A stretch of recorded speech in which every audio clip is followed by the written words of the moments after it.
vous apprêtez à écouter Connaissez-vous, le balado où l'on discute de handicap visuel. Et voici Martin Chouinard.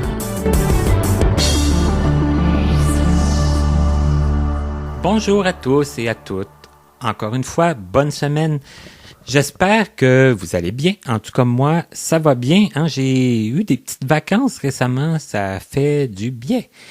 Et je vous en parle pas aujourd'hui. Je vous avais déjà dit que je vous parlerais de ces vacances-là avant qu'elles n'arrivent. Mais je vais vous en parler la première semaine de novembre. Pourquoi? Parce que, au mois de novembre, c'est un mois un peu plus tranquille. C'est un mois où l'automne commence à se faire sentir. Alors, je vous parlerai de mes vacances à ce moment-là. Aujourd'hui, j'ai une question à vous poser. Et on se reporte à il y a à peu près un mois, jour pour jour. Êtes-vous allé voter? Et je vous demande ça pour plusieurs raisons. Est-ce que vous êtes du style à vouloir exercer votre droit de vote? Est-ce que vous avez de l'intérêt pour la politique, les différents partis pour lesquels on peut voter? Et si la réponse est non, est-ce que vous n'allez pas voter à cause de l'accessibilité dans les bureaux de vote? Parce que ça se pose comme question. Il n'y a pas si longtemps, il y avait quand même très peu d'aide pour voter. Et depuis, en tout cas, 3 ans, moi, je peux dire que à la compagnie où je travaille, on produit les listes électorales, c'est-à-dire les candidats auxquels vous pouvez voter sont écrits en braille sur une liste. Et je me rends compte un petit peu à chaque fois que malheureusement, c'est une information qui est encore peu connue.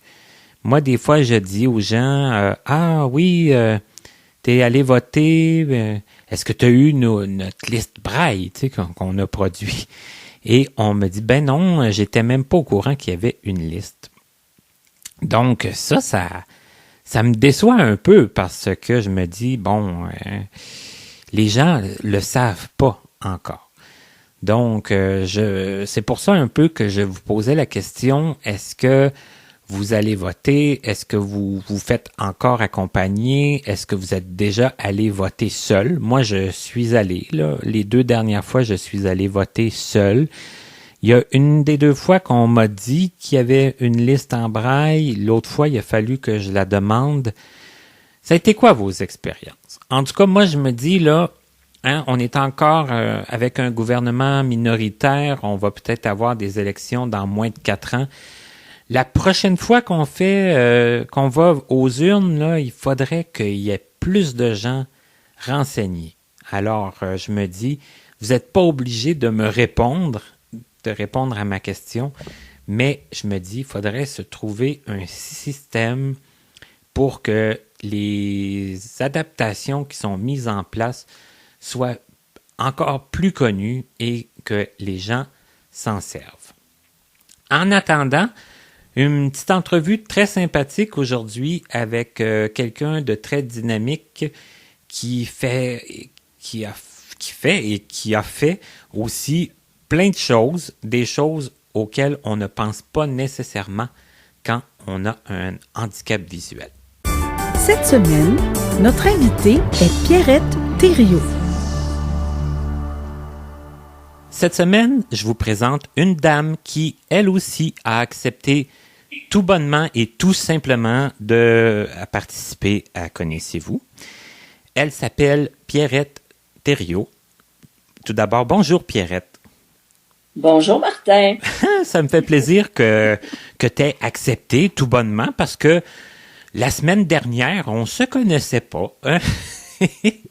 Et on s'est parlé et voilà, aujourd'hui, on est ensemble pour Connaissez-vous, comme on disait tantôt. Rendez-vous réussi, rendez-vous respecté d'une part et d'autre.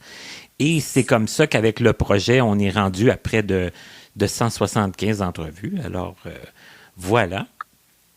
Je te dis bravo d'ailleurs. Ben merci beaucoup, mais comme je le dis toujours, hein, c'est parce que les gens acceptent de participer que on peut faire autant d'entrevues. Si les gens avaient toujours dit non, bien, il y en aurait pas beaucoup. Alors, c'est un travail d'équipe, encore une fois. Mhm. J'avais envie de commencer, comme je commence à chaque semaine, en te demandant, dans le fond, est-ce que tu es à l'aise de nous dire un peu à quelle époque tu es né et à quel endroit? Oui, alors moi, je suis née dans les années 50 et je suis née dans la merveilleuse province du Nouveau-Brunswick. Ah, d'accord.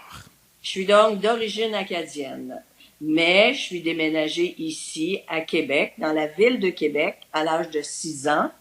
Et c'est pourquoi j'ai commencé l'école ici et j'ai perdu mon accent. Par contre, quand je veux m'amuser, j'ai capable de prendre l'accent quand ce que je veux. T'es capable de le reprendre. J'ai capable de l'entendre et de le dire parce que j'ai encore de la famille qui habite au Nouveau-Brunswick. Alors, je suis de cette époque-là et c'est ça. Et d'origine, et fière d'être acadienne aussi. Ben certainement, puis c'est un beau coin en plus. Moi, j'y suis jamais allé, mais je me promets bien d'y aller à un moment donné. Mais t'as quitté jeune pour... Là, en ce moment, on se parle, évidemment, encore une fois, à distance, là. Toi, tu es à Québec depuis tout ce temps-là? Depuis tout ce temps-là, oui, j'habite à Québec et j'habite vraiment dans le plus beau coin de la ville de Québec, c'est-à-dire en face des plaines d'Abraham. Ah, wow! Ça, c'est vrai que Mhm. c'est bien. Mhm. Et en étant non-voyante, j'habite aussi dans le cœur de la ville où tout est accessible pour moi, soit à pied avec mon chien guide ou encore avec les circuits d'autobus et aussi avec la grande chance que j'ai aussi d'avoir le transport adapté. Donc, je suis très confortable dans mon coin et j'ai les services d'épicerie, de pharmacie, toutes sortes de magasins d'alimentation et de restaurants. Et je me promène tous les jours avec mon chien et les gens sont super gentils et me connaissent et connaissent aussi et connaissent mon chien. Quand je me promène, souvent j'entends derrière moi des gens qui disent ah, c'est Napoléon. Parce que mon chien s'appelle Napoléon. D'accord.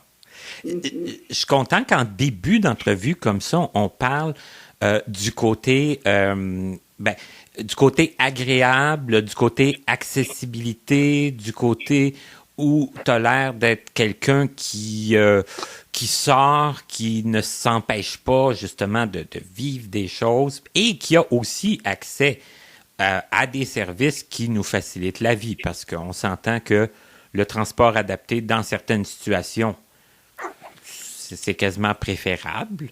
Et... C'est absolument. Surtout quand tu sais pas où tu t'en vas. Ben oui. Quelles adresses.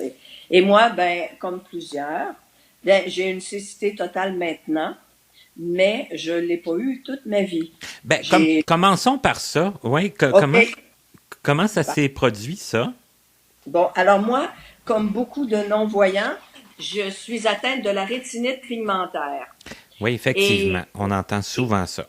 On entend souvent ça. Donc, étant jeune, j'avais un champ de vision très restreint et j'avais une cécité nocturne. Mais quand j'étais jeune, je ne savais pas que j'avais un problème visuel et ce n'est qu'à l'adolescence où on me l'a confirmé.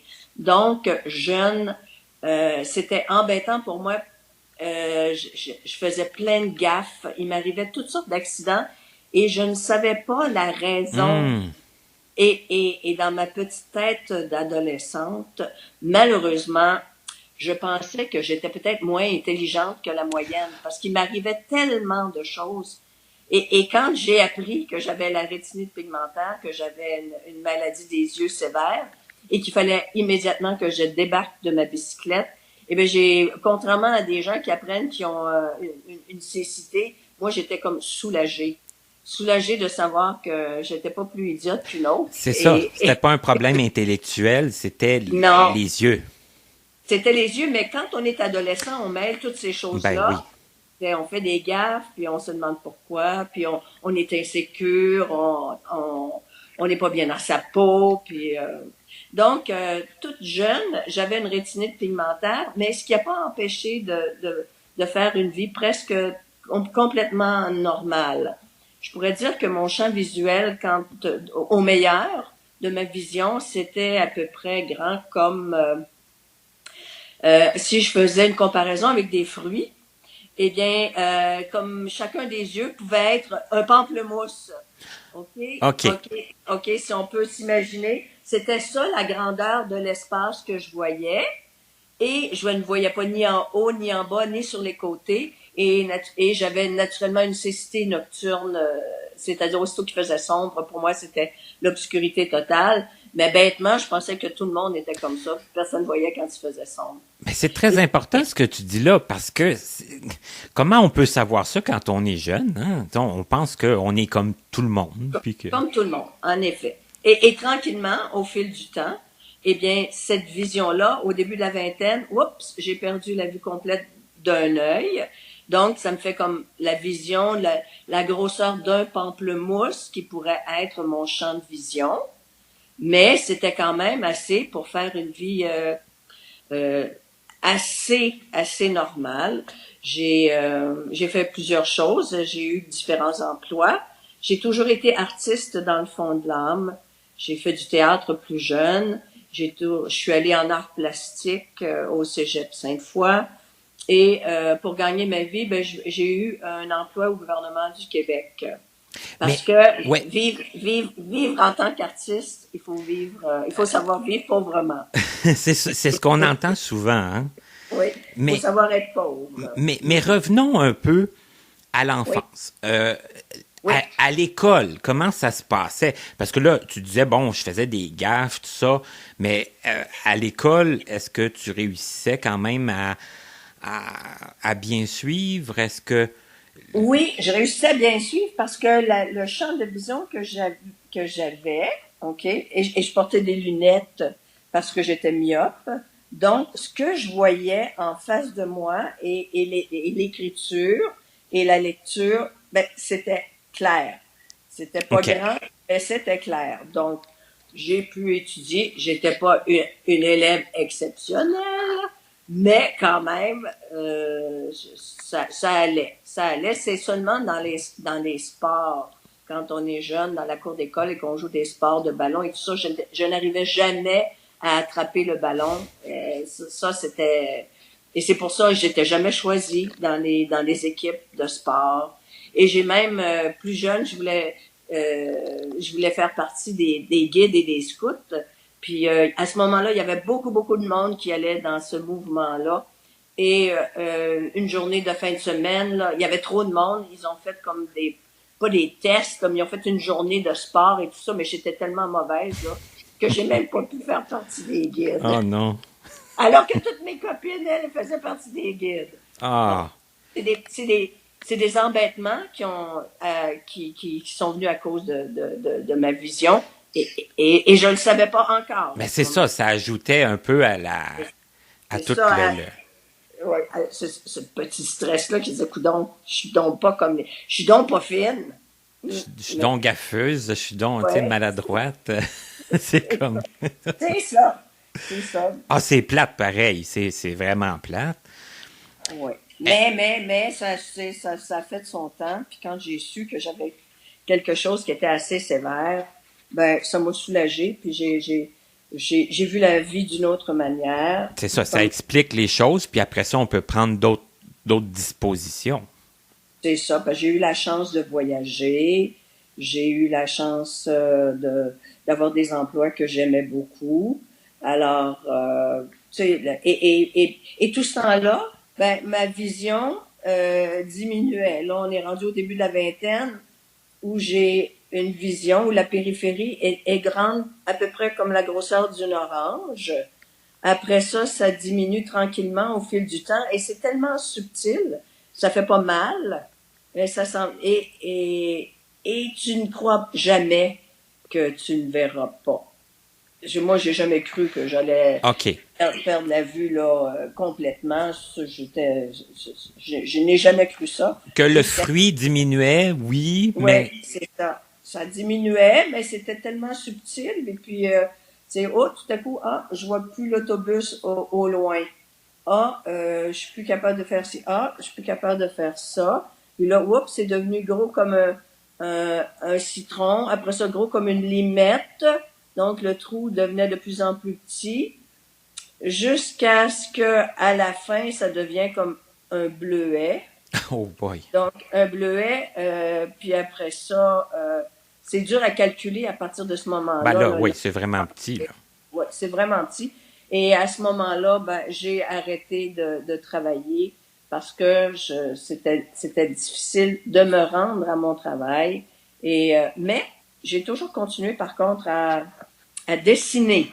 J'ai toujours fait de l'illustration entre la bande dessinée et la caricature très colorée. J'étais un petit peu connue dans un milieu bien restreint comme étant une illustratrice qui faisait des cartes de souhait, des posters pour toutes sortes de raisons. Et j'ai toujours dessiné tout au long de ma vie. Et jusqu'à la dernière limite de ma vision, j'ai continué à dessiner. Et à la fin, je voyais, si je dessinais sur une feuille 8,5-11, je pouvais pas voir l'entièreté de mon dessin, mais ma main était tellement faite, était tellement agile au dessin que je réussissais à dessiner, même si je voyais pas, la fin du dessin. Là. En tout cas, et j'ai fait aussi de la photo en masse pendant presque une vingtaine d'années, et je trouvais qu'en regardant dans l'objectif là, de la caméra, On voit mieux. oui, j'avais l'impression que mon angle de vision était encore meilleur. Ben, moi aussi, j'ai trouvé ça. J'ai pas fait beaucoup de photos, mais j'ai déjà eu une fois pour m'amuser un appareil photo. Puis c'est ce que j'avais l'impression quand je regardais à travers là. J'avais l'impression que je voyais mieux ce que je visais comme portrait là. Puis revenons encore un petit peu à l'école. Ben, tu sais pas. Oui. Ben, vous êtes quand t'es parti de ton lieu de naissance. Comment ça s'est vécu ça? Ben, j'étais trop jeune là pour vraiment Okay. avoir une idée là-dessus. Moi, je suivais mes parents mon père avait été transféré du Nouveau-Brunswick à la ville de Québec et je venais tout juste d'avoir 6 ans et je commençais l'école ici à Québec. Mais Okay. j'étais une petite Acadienne, moi, là, qui parlait avec l'accent acadien, là, puis mes parents aussi. Et je sais que la première année, à ce moment-là, il n'y avait pas de maternelle. Quand j'ai fait ma première année, je sais que mon premier bulletin, le bulletin qu'on a à Noël, là, de septembre à décembre, Mhm. je passais pas. Je passais pas parce que je comprenais pas la maîtresse. Elle parlait pas la même langue que moi. Elle parlait pas la même langue à laquelle j'étais habituée. L'accent était tellement fort que... Ouais, l'accent était fort, fait que la maîtresse, là, ouais, puis pour moi, la chanson Il était un petit navire, là. Oui, Moi, chez nous, là, c'était des bateaux. Il y avait des bateaux, puis j'avais jamais entendu ça, un navire. Puis beaucoup de chansons, là, que je comprenais pas, là. les références, là, un peu C'est de... les références, oui, mais ça a été vite oublié, tout ça, là, puis je suis devenue une vraie Québécoise, là, comme tu vois. C'est ça s'est ajusté, puis après ça... C'est ça, c'est ça. Et c'est ça, là, au secondaire, les arts, tout ça, c'est arrivé tôt, ça, dans... Oui, j'ai toujours été attirée vers les arts. J'ai toujours aimé faire du dessin, de l'illustration. Et aussi, j'ai eu la chance, quand j'étais adolescente, de faire partie d'une troupe de théâtre pendant quelques années. Et même vers 18, 19 ou 20 ans, à l'époque, il y avait des projets pour les jeunes qui s'appelaient des projets Perspective Jeunesse. Et avec un groupe de jeunes avec qui je me tenais, on a créé des projets et on était payé l'été. Là, pendant 2 étés de suite, j'étais payée pour faire du théâtre, faire une création collective. Et je sais qu'un été, on a fait toutes les paroisses de la côte de Beaupré et de l'île d'Orléans aussi. On se promenait avec un spectacle pour enfants dans les terrains de jeu. Alors, OK. 2 années de suite là, dans ma tendre jeunesse, là, 18, 19, 20 ans, là, j'ai fait du théâtre. J'ai même pensé à un moment donné que je m'inscrirais à l'école d'art dramatique. Mais c'est pas ça que j'ai fait. Je suis allée en art plastique plutôt au cégep. Là. C'était le beau temps des hippies. C'était le temps des révolutions. C'était des temps des contestations des jeunes. Puis beaucoup de liberté de toutes sortes. Oui, il y a eu comme un changement là, au niveau de ça. Oui, un gros changement. Puis au cégep, c'était un droit de passage à l'âge adulte. Et en art plastique, on était extrêmement libre. Nos professeurs étaient presque aussi jeunes que nous. Donc, c'était une époque que moi, j'ai adorée. Et j'ai voyagé après ça. Et à cette époque-là, tout le monde allait dans l'Ouest. J'ai été, moi aussi, à Vancouver, 4-5 fois en train, aller-retour, pour le plaisir, là, pour le plaisir de voyager. Et je suis aussi allée en Europe avec une copine, là, avant l'âge de 25 ans. Puis après ça, je me suis trouvé un emploi. Puis c'est le hasard qui a fait que je me suis trouvé un emploi au gouvernement. J'ai travaillé dans un hôtel, à la réception et aux réservations. Puis j'avais une amie qui me disait, je m'en vais m'inscrire à un concours pour le gouvernement. Si tu viens avec moi, on pourra le faire ensemble. Je dis, OK. Fait que je suis allée, puis c'est ça qui est arrivé. Le hasard a fait que j'ai passé un concours, puis oups, je suis tombée fonctionnaire. Puis au moment où je suis tombée fonctionnaire, ça faisait 1 an que j'y travaillais. Et à ce moment-là, les fonctionnaires avaient droit à 1 mois de vacances. Fait que, tu sais, j'ai tombé dans un bon bassin là, où j'ai été bien chanceuse. Et j'ai fait quelques ministères au gouvernement. Et je peux dire qu'à tous les endroits que j'ai fait, j'ai toujours été bien accueillie et j'ai toujours trouvé les gens fort sympathiques. Et même dans un petit organisme où j'ai travaillé pendant une dizaine d'années, où j'étais la réceptionniste, on a fondé une troupe de théâtre aussi. Et on a présenté un spectacle, une parodie de la vie des fonctionnaires. Oh, OK. Puis on l'a présenté là, des salles de 500 personnes, là, plusieurs au collège, entre autres dans la salle du collège Saint-Charles-Garnier, qui est quand même une bonne salle ici à Québec. Ben 500 personnes, là, ça commence à être de l'auditoire. Là. Oui, par contre, à ce moment-là, ma vision diminuait encore et quand on était plusieurs à jouer et souvent il y avait comme des changements de costumes derrière les rideaux et tu rentrais par une porte, mais il fallait ressortir puis retrouver une autre porte plus loin. Et j'avais mes collègues de travail qui m'aidaient à me déshabiller, à me rhabiller et à m'amener de l'autre côté complètement de la scène pour que je puisse sortir au bon endroit. Parce que c'était trop sombre à ce moment-là. Trop sombre pour que je puisse le faire de moi-même.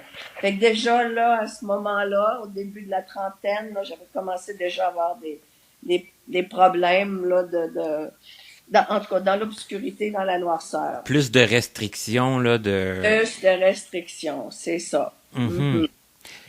Mais quand même, ce qu'on comprend, c'est que tu avais de l'aide, ça fait que ça t'empêchait pas de le faire. C'était plus... ça demandait peut-être un peu plus de logistique, là, parce que... C'est ça, exactement. Puis, je peux dire que jusqu'à ce que je sois obligée d'arrêter de travailler, là, à la fin de la quarantaine, là, tout près de 50 ans, j'ai fait une vie presque normale, complètement normale. Et comme j'étais un peu comédienne, j'ai fait semblant souvent que je voyais plus que ce que je voyais. Mais à un moment donné, on peut plus mentir. On peut plus, mais il y a eu un moment où il y avait comme un mécanisme de cacher un peu ça, les choses qu'on a plus de difficultés ou qu'on est... Oui, puis c'est ça, je demandais le dernier emploi que j'ai eu, là, c'était quand même un emploi assez important. Je travaillais dans un cabinet de sous-ministre et j'ai travaillé à l'accueil et puis je me souviens, il y avait du tapis et à quelques reprises, des gens se sont présentés devant moi, mais comme je les entendais pas, puis que ma vision était extrêmement restreinte, les gens se sont piqués devant moi pendant de longues minutes avant que je sache qu'il y avait quelqu'un devant moi. Fait que, et puis mes collègues à la fin aussi, mes collègues, lorsqu'ils passaient devant mon bureau, je leur avais dit que ils se rendaient bien compte là, que je voyais pas ou presque pas, et ils se nommaient en passant devant mon bureau. Je suis telle personne, je suis telle personne, je suis telle personne. Puis là, ben, ça devenait de plus en plus difficile pour faire mes tâches. Puis à un moment donné, lors d'une opération, là, pour essayer de corriger quelque chose, bon, j'ai décidé que c'était là où j'allais prendre ma retraite de cet emploi-là. Mm-hmm. Un peu jeune, mais quand même, là. Un peu jeune. Après ça, j'ai passé à autre chose. Mais quand tu postulais pour des postes, ça se dit pas ça, postuler pour des postes. En Oui. tout cas, Ben oui, moi je comprends très bien. c'est un pléonasme, je pense. Enfin, tu le disais pas jamais que il y avait pas dans ce temps-là des accommodements ou des adaptations ou Non, je me dis tant que je pourrais faire semblant puis que ça paraîtra pas, je vais y aller sans m'identifier. Et je l'ai fait jusqu'à la fin. Jusqu'à la fin où là, c'était trop évident. Et donc j'ai arrêté de travailler parce que j'étais handicapée visuelle. Mais avant ça, là, non, j'ai vraiment tout fait pour. Puis après ça, quand à la fin, quand j'ai arrêté de travailler, là, c'était trop dangereux. Là, il a fallu que je pile sur mon orgueil puis que je commence à utiliser, entre autres, la canne blanche. c'est ça là, c'était un petit peu ma prochaine question là. C'est ça là. Si on décide d'arrêter de travailler parce qu'on est non-voyant, ben là quelque part il faut, j'imagine, commencer à utiliser des aides puis commencer Oui. à occuper sa vie autrement que par le travail. Là. Oui, puis la canne blanche, j'aurais dû l'utiliser des années et des années avant. Mm-hmm. Mais je l'ai pas fait. Ben ça marchait pas avec avec ton style de vie là. C'est ça, mais quand j'ai commencé à l'utiliser, j'ai trouvé ça tellement utile, mais pas les premières fois. Les premières fois, quand j'ai appris à me servir de la canne blanche et que c'était vraiment, vraiment nécessaire, je me souviens encore de mes premières sorties. Et là, je me suis dit, OK, là, c'est définitif. Je me fais identifier comme étant une personne handicapée. Puis je me souvenais moi-même d'avoir regardé au loin une aveugle avec une canne blanche, tu sais, de regarder, de voir son chemin, tout ça. Puis là, je me suis dit, c'est moi maintenant. Les gens autour, je suis identifiée, ils vont trouver ça intéressant. Ah, une personne aveugle, on va voir où est-ce qu'elle se rend. Fait que j'étais comme un petit peu en dehors de mon corps et je marchais avec ma canne, mais je me sentais vue par d'autres comme étant une personne handicapée. Comme tu avais regardé d'autres faire. Comme moi, je l'avais fait auparavant. Mm-hmm. Mais, sincèrement, là, ça n'a pas duré si longtemps que ça. Ça n'a pas duré si longtemps que ça parce que j'ai vite appris comment c'était pratique d'être identifié, puis comment c'était pratique aussi pour éviter des obstacles. Là. C'est ça, pratique et sécuritaire.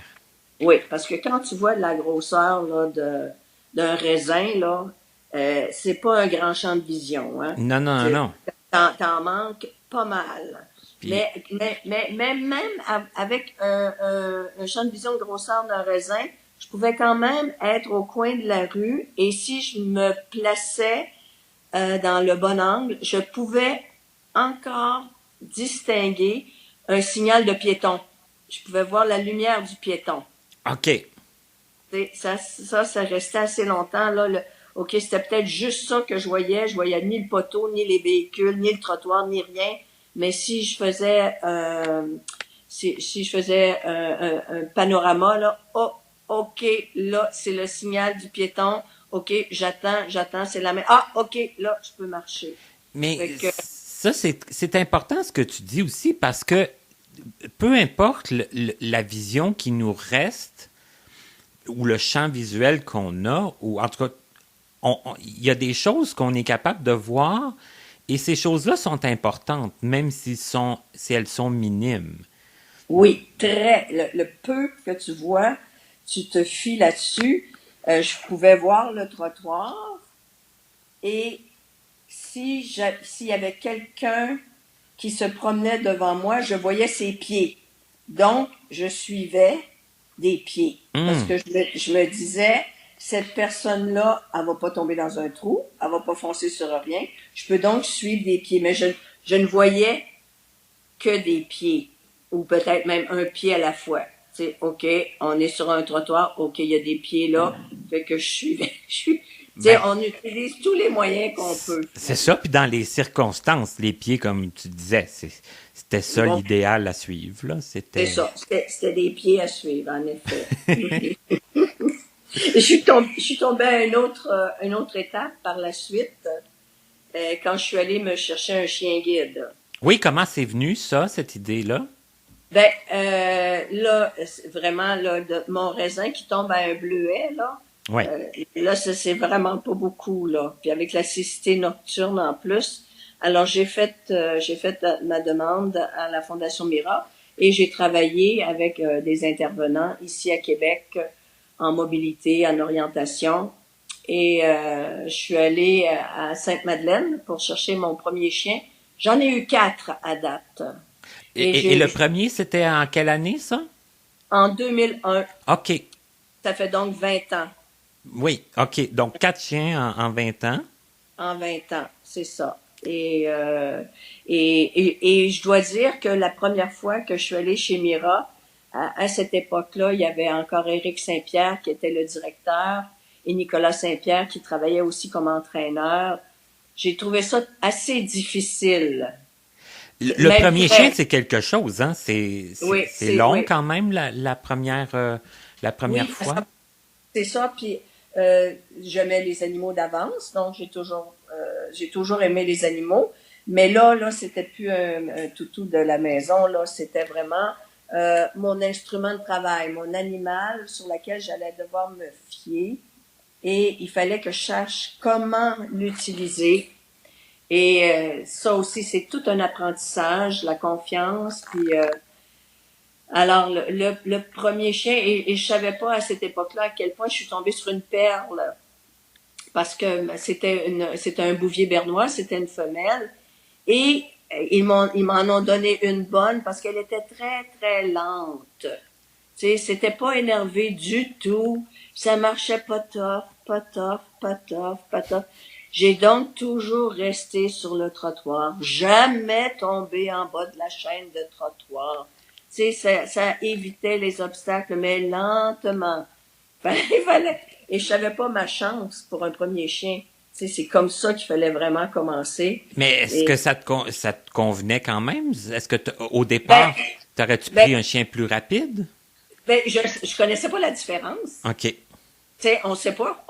Quand c'est le premier chien, on sait pas. On pense que tous les chiens guides, ça doit être comme ça. Tu sais, je le savais pas, mais je l'ai beaucoup aimé. Et malheureusement, après quelques années, j'ai dû m'en défaire parce que elle avait des craintes et c'était bizarre parce qu'elle avait peur des cloches. Ah. Cette chienne-là, elle avait peur des cloches et à la fin, je n'arrivais pas à rentrer dans un édifice public où il y avait des ascenseurs parce que quand les ascenseurs arrivent au palier, Ah, c'est un même ça, elle avait dé- peur. Oui, surtout ça, elle avait peur. Elle se revirait de bord puis elle me sortait dehors et elle se souvenait des édifices où il y avait des ascenseurs. Puis Elle voulait plus y aller. donc pas plus me faire rentrer. Et même les autobus aussi. Les autobus, ça c'était étrange parce que c'était pas, tu sais, la sonnerie, on demande, on sonne pour Ah, pour l'arrêt, descendre, là. Mhm. pour descendre. Mais c'était pas toutes les sonneries qui lui faisaient peur. C'était un modèle d'autobus particulier de telle année. Probablement que celui qui a produit la sonnette. Ils ont probablement changé de compagnie et le tintement l'effrayait tellement, elle paniquait. Alors, avant d'entrer dans un autobus, je me souviens plus quelle année que c'était, je demandais au chauffeur, êtes-vous un modèle 2007, admettons. Fallait vous assurer d'être dans le... Oui, je pouvais pas rentrer dans les 2007. Et les chauffeurs, naturellement, comprenaient pas. Ils me disaient, oui, madame, c'est un plancher bas, vous êtes correct. Non, non, non, je veux vraiment savoir si vous êtes 2007. C'est ça, c'est pas la question du plancher, là. Non, non, non, ils comprenaient pas pourquoi. Je leur disais pas tout de suite que ça. Puis quand ils disaient oui, j'ai dit, je suis désolée, je vais devoir prendre l'autre autobus. Hey, mais ça peut quand même être problématique. Oui, fait que j'ai plusieurs choses comme ça qui me sont arrivées, là, que les cloches, là, la terrorisaient. Donc, ça devenait, bien que c'était un chien excellent et parfait, mais cette crainte-là a fait que j'ai dû la mettre à la retraite prématurément. Alors, j'en ai eu 3 autres après. Et maintenant, je suis avec Napoléon. Oui. Qui est un bouvier, pas un bouvier bernois, mais un labernois complètement noir. OK. Oui, un chien qui est plus malcommode que mon premier, qui est beaucoup plus agité, qui est beaucoup plus olé, puis mais qui me rend en sécurité à destination. Alors, c'est ça qui est important. Et est-ce que le passage, comme admettons, du premier au deuxième chien, du deuxième au troisième, est-ce que ça se fait quand même assez... chaque chien est différent, a son caractère, Exactement. Chaque chien est différent, chaque chien a son caractère. Chaque entraîneur aussi, chaque classe est différente. Probablement que les gens qui nous écoutent, il y en a beaucoup là-dedans qui sont allés chez Mira se chercher un chien et chaque classe est différente. On rencontre des gens qui sont de partout à travers la province et même du Nouveau-Brunswick et on vit intimement avec ces gens-là pendant 1 mois à Sainte-Madeleine. Et on prend nos repas ensemble, on travaille ensemble, donc c'est toujours une aventure que moi j'ai toujours aimé. J'ai toujours aimé me retrouver parce qu'à un moment donné, je me suis retrouvée parce que mon 3e chien a eu un cancer et j'ai été obligée de le faire endormir. Et les classes n'étaient pas commencées et je me suis retrouvée pendant 6 mois avec une cécité totale à être en hiver, à être obligée de demander l'aide pas aux entraîneurs, mais aux gens de Québec qui font la mobilité. Ah oui, OK, au centre de réadaptation. C'est ça, parce que, tu sais, j'avais pas travaillé avec la canne blanche depuis des années et des années. Puis là, je me retrouvais sans vision en hiver. C'est ça, sans vision. Et puis l'hiver, c'est pas la période la plus facile. Non, puis je me suis retrouvée pas mal isolée chez moi. J'ai même fait pour la première fois, j'ai même appelé comme la popote roulante là où on venait me livrer des repas là 4 fois par semaine. OK. Pour pas toujours dépendre de mes amis puis tout ça.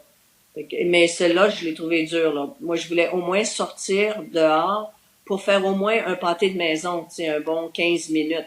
Mais juste 15 minutes en hiver là.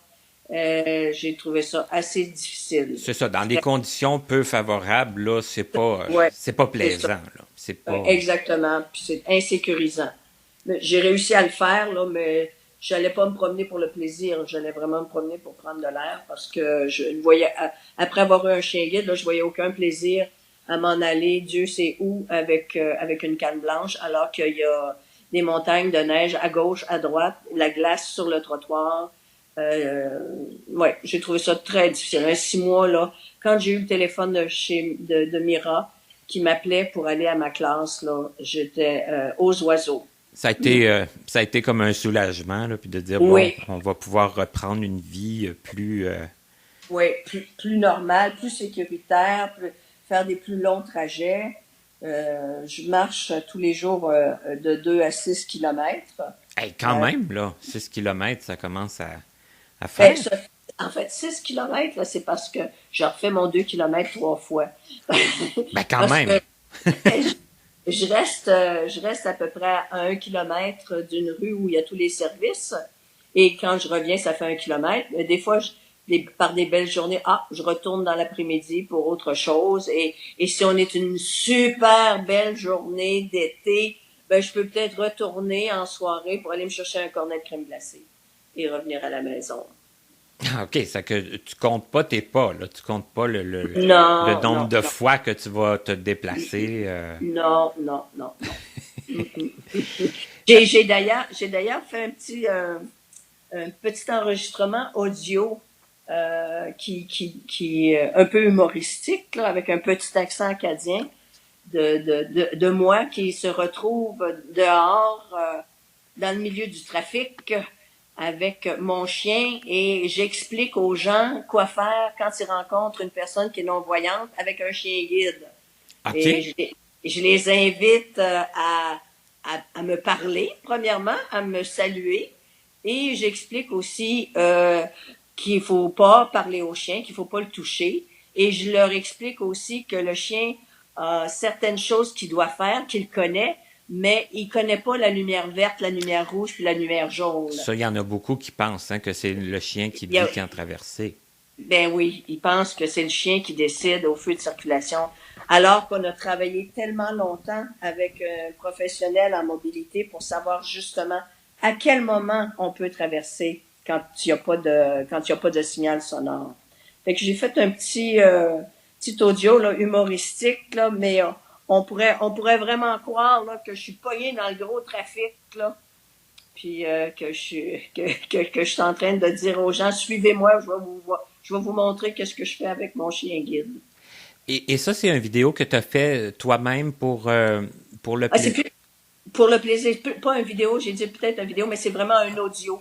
C'est Oui. vraiment un audio que j'ai fait moi-même chez moi juste pour le plaisir.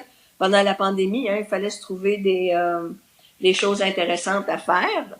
Et puis comme j'ai un petit peu côté comédienne, ben je me suis inventé un texte, et j'ai trouvé une application sur ma tablette là, avec des sons et puis je me suis préparée, puis j'ai dit qu'un, on va faire ça. Et je pense que c'est drôle, en tout cas, ça fait sourire des gens. Je sais que je l'ai fait entendre à une de mes amies non-voyantes au téléphone. Elle était sur mes lips et elle avait de la visite à la maison. Puis elle disait, écoutez ça c'est mon amie Pierrette qui va vous expliquer comment ça marche.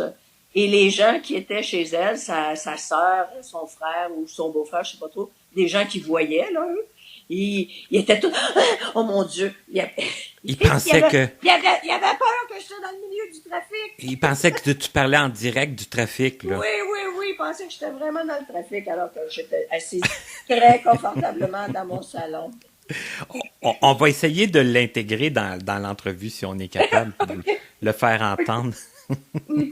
Mm-hmm. Je me posais comme question, on parlait comme du premier chien, mais est-ce que le contact avec les personnes non-voyantes, ça, est-ce que les premiers contacts, c'est arrivé quand et comment, ça?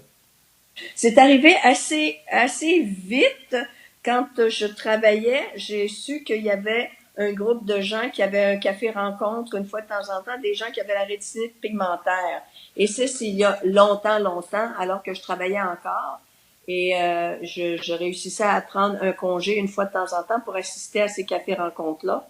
Et aujourd'hui, ben je fréquente beaucoup de gens qui sont non-voyants, mais qui sont quand même dynamiques, puis qui sortent au restaurant régulièrement, puis qui font certaines activités.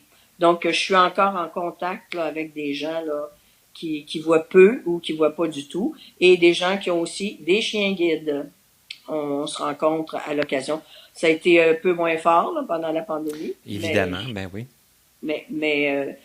Et on va espérer qu'on va pouvoir se rencontrer encore longtemps et qu'on sera pas confiné encore. Donc, le premier contact, là, d'être au courant qu'il y a des groupes de discussions, puis de rencontres, puis tout ça, puis d'y aller, hein, de prendre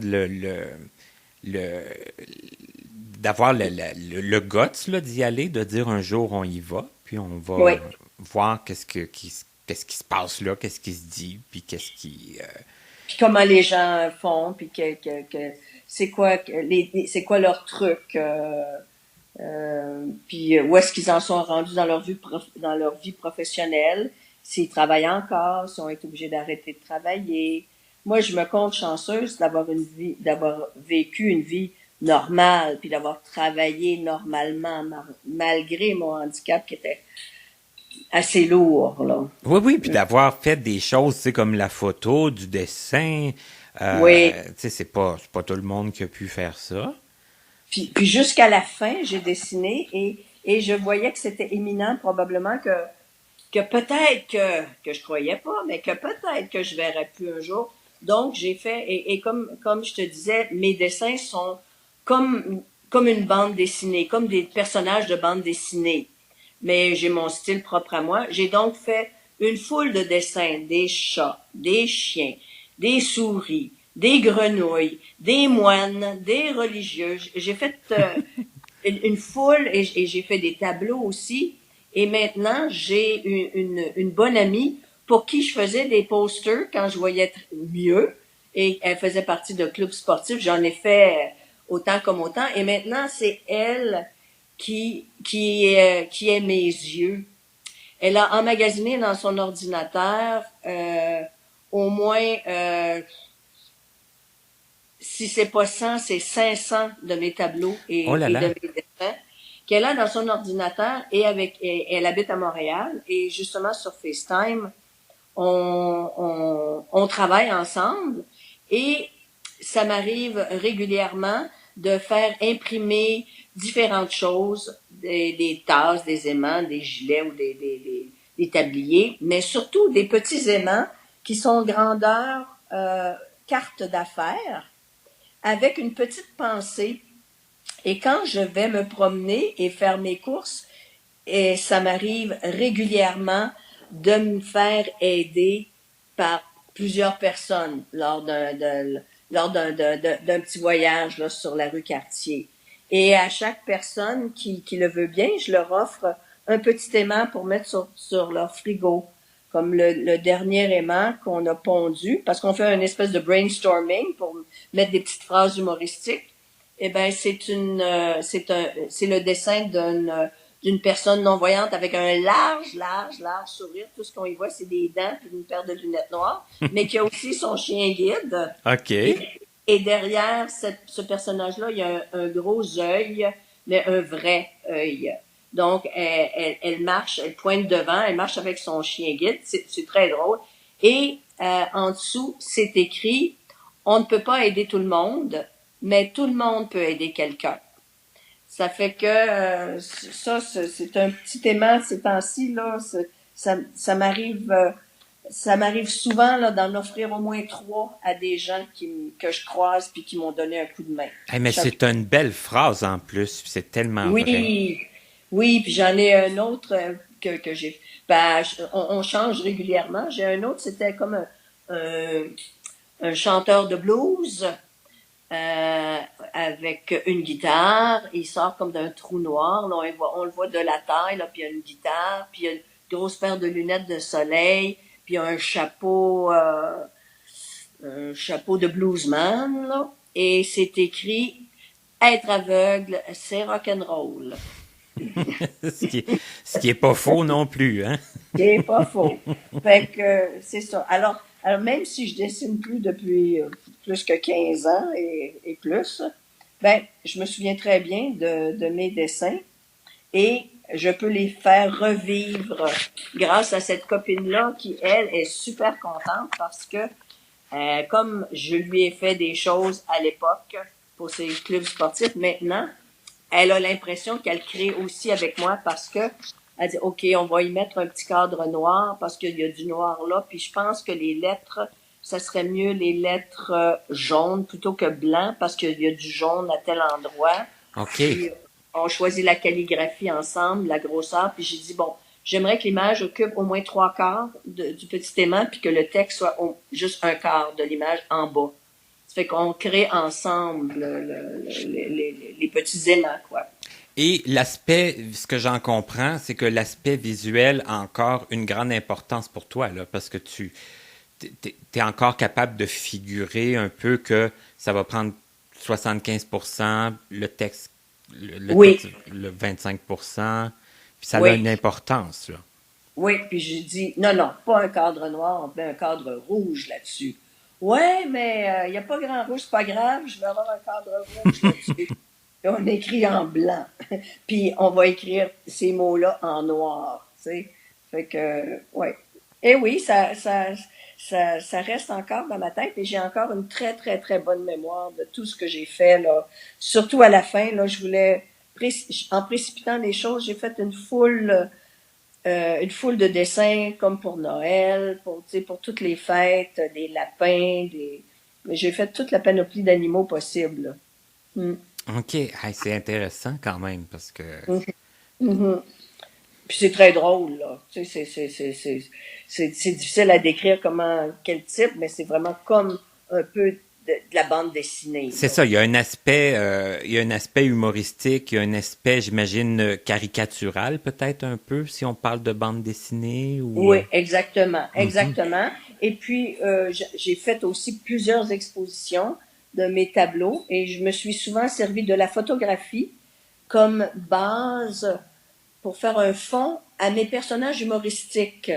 Je OK. faisais du collage, je mettais un personnage humoristique sur un fond, un mur de briques, ou la fenêtre d'une maison qui était fleurie. Je mettais mes personnages devant et en faisant agrandir et encadrer, j'ai fait peut-être dans ma période qui était la plus prospère, peut-être une cinquantaine d'expositions à Québec. Aïe, Pas aïe, toujours aïe. OK. pas toujours dans des grands endroits, mais quand même dans des petits cafés. Et j'ai exposé à 2 reprises au Grand Théâtre de Québec parce qu'ils avaient une salle d'exposition. Puis j'ai exposé aussi avec des amis. J'ai exposé à Montréal aussi avec un organisme qui essaie de faire la promotion des personnes handicapées. Alors, mais ça a fait de son temps. À un moment donné, j'étais tannée, là, même si je pouvais exposer à tel endroit. Comme ma vision était nulle, ben ça demandait à un ami de venir à la maison.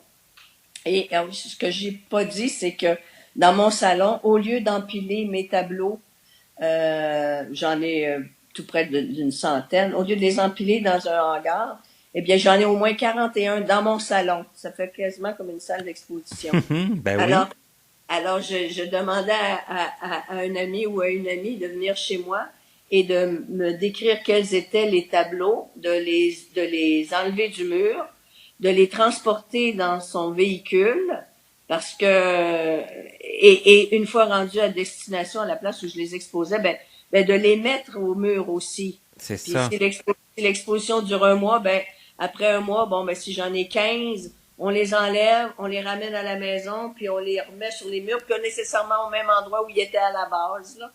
Ça fait que j'étais comme tannée aussi de C'est, demander de l'aide. ouais, il y avait moins le côté que tu pouvais participer C'est ça, de je pouvais façon rien, autonome, là. ouais, absolument rien faire même. Tu sais, je pouvais pas aller le décrocher, puis même le transporter jusqu'à l'automobile, je pouvais pas le faire non plus parce que tu vois pas, fait que Ouais, en pas tout de cas, cogner avec ou quelque chose. c'est ça, C'est c'est ça. ça. Mais Fait que pendant les expositions, par contre, ça devait être des belles occasions de justement discuter. J'imagine qu'il y a des gens qui venaient te parler, qui venaient te poser des questions. Ça devait être...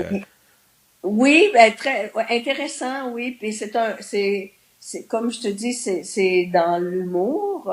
C'est donc pas traditionnel. C'est Tu ça? sais, c'est pas un paysage de Charlevoix, c'est pas des portraits.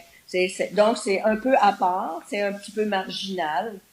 Mais c'est ça, c'était mon genre. Et puis Ça devait le, peut-être démystifier un peu des fois les gens de venir nous poser des questions ou tu sais, dans un cadre un peu moins sérieux, peut-être. Oui, oui. Puis pendant quelques années aussi, j'étais sur la Grande Allée ici à Québec. Il y avait une église désaffectée qui maintenant n'existe plus parce qu'ils l'ont détruite. Eh bien, il y a une vingtaine d'artistes qui sont allés s'installer là pendant 2 étés et qui peignaient. Alors moi, je me suis installée là aussi avec de mes tableaux et aussi de mes aimants qui étaient un peu plus grands. Et c'est ça, j'ai vendu quelques aimants à des touristes, puis quelques tableaux aussi. Alors pendant 2 étés, j'avais de l'aide aussi de gens qui étaient les artistes qui étaient là mais dans l'ensemble, je me débrouillais fort bien là à cet endroit-là, dans une grande église. C'était un milieu assez intéressant avec d'autres artistes. Je voyais encore un tout petit peu à cette époque-là d'être avec des artistes qui peignaient sur les lieux. Là, ça, j'ai trouvé ça une expérience très intéressante. Une belle ambiance, puis agréable. Oui. On parlait tantôt de l'importance là, des organismes, puis de pouvoir assister à des groupes, des cafés, puis tout ça.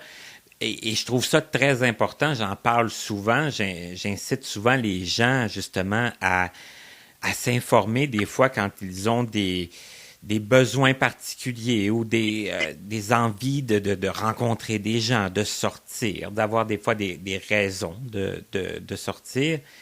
Je trouve ça vraiment très important parce qu'il existe des organismes dédiés à nous, mais il existe aussi d'autres sortes de services dont tu sembles te prévaloir. Là, tu parlais pour l'épicerie, tout ça, tu fais affaire avec des trucs en ligne? C'est quoi exactement que tu...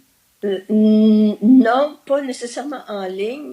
Je suis habile, mais pas si habile que ça, admettons, pour faire mon épicerie en ligne. Là, ça c'était un petit peu Un plus... peu intense? Un peu plus difficile pour moi. OK. Mais je fais partie quand même de regroupements de personnes non-voyantes à Québec qui ont des activités. Et depuis quelques années aussi, une fois par semaine, je suis un cours avec des non-voyants pour favoriser la mémoire. Et ça fait en même temps, ça fait une sortie sociale. Là. Je peux te dire que pour l'épicerie et tout ça, je m'arrange fort bien parce que je suis connue dans les commerces autour de chez moi. Et je n'ai qu'à rentrer dans le commerce, me présenter à la caisse et on me demande ce que j'ai besoin. Et j'ai aussi beaucoup d'amis qui sont très généreux avec moi et qui vont m'aider n'importe quand. J'ai un frère aussi, si je dois aller au centre commercial pour quelque raison que ce soit, qui va m'accompagner. Donc, je ne suis pas dépourvue. Pas dépourvue et débrouillarde et d'être connue, ça peut aider aussi dans les circonstances, dans les commerces. Oui. Puis, ils sont toujours contents quand j'arrive avec un nouvel aimant. Ah, c'est un nouvel aimant! Ils en font une collection. Et à la pharmacie ou à l'épicerie aussi. Ah, ça c'est nouveau! Oh, celui-là, je l'ai! Ah, c'est le fun, pareil, hein? Ça fait comme une chose de plus là, qui suscite l'intérêt. Puis, Oui. Mm-hmm. Donc, on m'accueille toujours très bien. Il faut être de bonne humeur aussi. Il faut être de bonne humeur quand on a un chien guide. Quand on se promène avec un chien guide, on se fait questionner énormément. Je sais pas si toi, tu as un chien, mais... moi, j'en ai pas, mais je connais plusieurs personnes qui en ont. Ça, forcément, des fois, je me promène avec eux, puis... OK, pour votre chien, comment il s'appelle? Il a quel âge? Ah oui, les questions, hein? Ouais. Ben, c'est ça. Donc, il faut répondre. Il faut leur dire, ben, il faut pas le toucher, madame. Faut pas lui parler. Faut pas le déconcentrer. Oui, c'est ça. Puis quand ils disent, je suis pas capable de m'en empêcher. Ah oui, ça, c'est vrai qu'on entend ça aussi, hein? Ça, c'est bête un peu, là. Il toucherait pas un chien policier, là, qui est au travail. C'est ça. Ça fait qu'un peu de retenue quand même, hein, les gens. C'est ça. Oui. C'est un chien qui est au travail quand même. Hein, c'est ça, oui. Puis il y a sa petite pancarte même qui dit ne pas déranger chien au travail. C'est ça, c'est pas pour rien. Hein, ça fait que. Mm-hmm. Et des voyages, est-ce qu'il y en a encore? Est-ce que. Il y en a pas beaucoup. Dernier voyage que j'ai fait, c'est justement il y a quelques années, il y a 3 ou 4 ans, que j'ai fait en Acadie avec un groupe de mes amis ici. parce que ça donnait qu'au village acadien, tout près de Caraquette, ils ouvraient un nouveau magasin général sur le site du village acadien. OK. Et ce magasin général-là, c'était la copie exacte du magasin général de mon arrière-grand-père. Ah, Alors, c'est ça. Alors, je suis allée pour l'inauguration. ça avait une Et signification, là, ça avait une signification, oui. familiale Mhm, pour mhm. toi. Ah, OK. Ah, ben, c'est Oui, intéressant. oui. Mhm. Puis j'en ai profité parce qu'il y avait aussi la fête des Acadiens et puis on est allé se baigner. Mais tu sais, quand on voit pas, il faut vraiment se préparer longtemps d'avance et puis quand tu voyages, tu es dans un nouvel environnement, tu as donc besoin vraiment pas nécessairement du chien, hein, parce que le chien, si tu sais pas où tu t'en vas, C'est ça, il ben connaît pas plus la place, là. il connaît pas plus, donc tu as besoin plus de l'humain là que du chien. Mhm.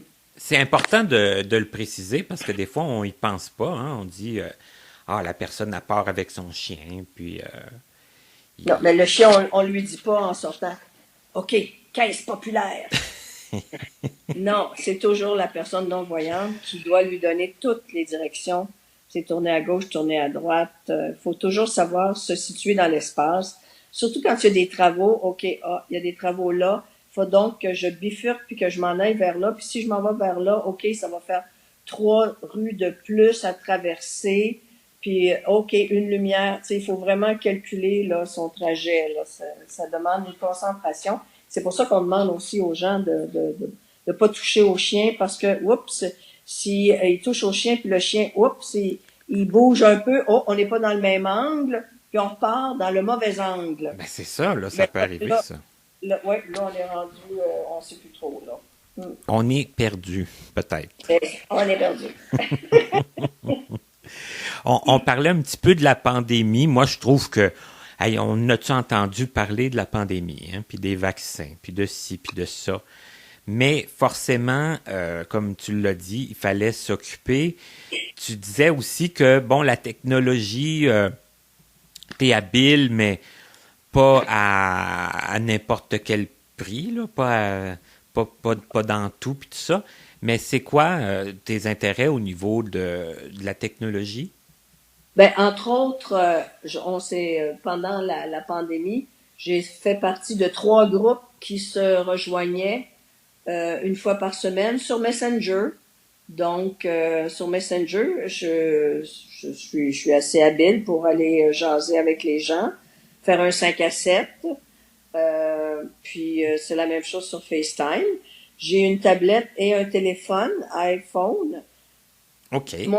Mon téléphone, je le prends avec moi par mesure de sécurité uniquement.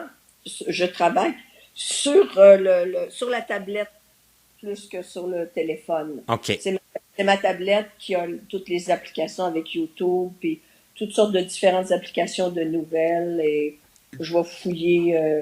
Toi, On tu as a ramené chacun le téléphone à sa fonction de téléphone. de téléphone, recevoir un courriel ou un texto et aussi avec la radio, YouTube. Si jamais je suis pognée à quelque part dans une salle d'attente pendant 3 heures, ben au moins je peux aller écouter des postes de radio ou aller sur YouTube faire des recherches là. Mais c'est surtout la fonction téléphone qui est une fonction sécuritaire.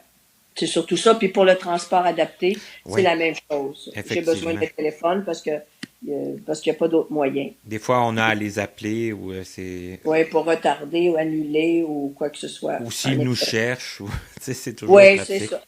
Exactement, exactement.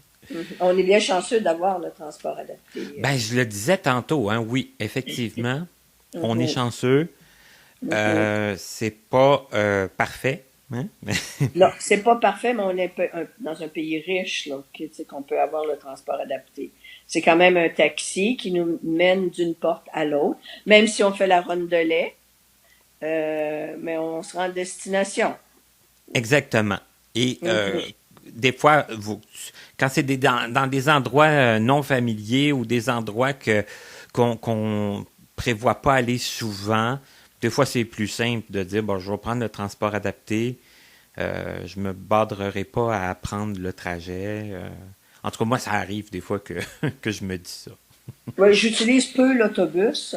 L'autobus, je l'utilise pour de courtes distances ou si j'utilise l'autobus, c'est parce que on va me rencontrer à l'arrêt, à un arrêt. Mhm, mhm. Je vais pas me promener comme ça là pour le plaisir n'importe où là. On est quand même limité là, pas de vision là. Ben, c'est que ça demande beaucoup encore là. Hein? On parlait tantôt avec le chien, mais faut savoir où on s'en va, faut savoir où on descend, puis après ça, faut savoir où est la bâtisse ou. Oui, où rentrer. Oui. Oui, puis la même chose pour revenir. Là, faut retrouver l'arrêt dans l'autre sens, puis bon, tu sais, c'est sûr que c'est beaucoup d'énergie. Exactement. Oui. Mm-hmm. Ben, en tout cas, je ne sais pas s'il y a autre chose dont tu voudrais nous parler ou si on a fait un bon tour de ta vie, si on a fait un bon portrait. Ben, moi, je trouve que oui, là. Hein? Oui, puis on a appris plein de choses. On a mis encore une fois beaucoup de choses de l'avant. C'est incroyable. Moi, quand j'ai entendu parler de dessins, de photos, d'expositions, je me dis, hey, c'est incroyable, c'est fantastique. Et comme je le disais et je le répéterai jamais assez, l'importance d'avoir un réseau social, que ce soit des voyants ou des non-voyants, je pense qu'on a besoin des deux. Je pense que c'est important. Oui, c'est vrai. Je suis absolument d'accord avec toi. Mm-hmm. Et les non-voyants comprennent, en tout cas, ce qu'on vit. Ben, ils comprennent, puis tu l'as aussi dit, ils peuvent nous apporter des trucs. On peut prendre des exemples sur des façons de faire de d'autres personnes qui vivent les mêmes problématiques. Puis, à mon avis, ça n'a pas de prix. Dans des groupes de non-voyants, moi, je me dis, on peut prendre ce qu'il y a à prendre, apporter ce qu'on a à apporter, sortir de la maison, passer le temps, faire des activités. Ça fait déjà plusieurs raisons. On peut manger en masse. Oui, souvent les activités qui ont un repas, là, ça pogne. Hein, ça pogne avec la bouteille de vin. Oui, en effet. Mm-hmm. Bien, en tout cas, ça a été très agréable de se parler. Je pense, comme je le dis, qu'on a appris beaucoup de choses. On a mis en lumière, là, je sais que le mot lumière, hein, c'est pas tout le monde qui voit Oui. Mais on a quand même mis des choses en évidence encore aujourd'hui ensemble et ça a été très agréable. Je te remercie beaucoup, Martin. Ben, il n'y a pas de problème. J'ai trouvé ça très plaisant, moi aussi. C'est partagé. Mm-hmm. Un gros merci. Merci à toi.